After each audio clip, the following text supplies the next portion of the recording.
বাংলাদেশের মানুষ মারা যাচ্ছে কি বড় জোর ইন্ডিয়ান এমবেসি অ্যাটাক হচ্ছে, কোন সাহেবের গায়ে হাত পড়ুক। তারপরে দেখো বাংলাদেশের লোকের ইতিমধ্যেই ভিসা পাওয়া খুব শক্ত হয়ে গেছে বিভিন্ন দেশে, ইভেন মধ্যপ্রাচ্যে মুসলিম দেশগুলোতে ভিসা পাওয়া মুশকিল হয়ে গেছে।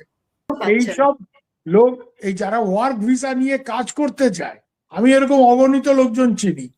হ্যাঁ, বিদেশে এরকম প্রচুর লোকের সাথে আমার দেখা হয়েছে এবং তাদের সাথে দেশে ভাষায় কথা বললে, আপনি ইন্ডিয়া হলে আপনি তো বাঙালি দাদা আসে, এদের কি হবে?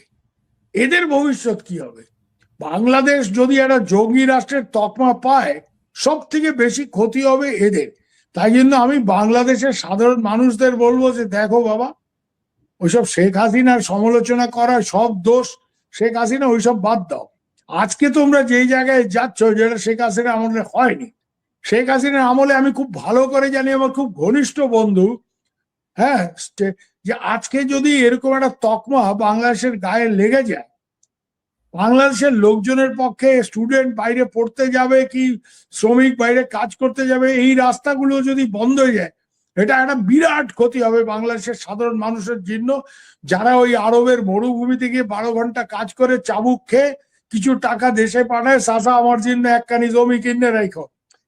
এই জায়গাটাতে আমি বলবো বাংলাদেশের মানুষ এই ভয়টা বোঝা হয়। আওয়ামী লীগ ঠিক আমি বলছি না, ছেড়ে দাও রাজনীতির কথা, কিন্তু তোমাদের স্বার্থে ভাইজান, তোমাদের নিজেদের স্বার্থে এই হারামজাদাদের যদি না বিদায় করো, আমি কনসিয়াসলি ভাষাটা ইউজ করলাম, হ্যাঁ, যে এদের যদি না দাঁড়ায় তাহলে কিন্তু তোমাদের বিপদ আছে। তোমরা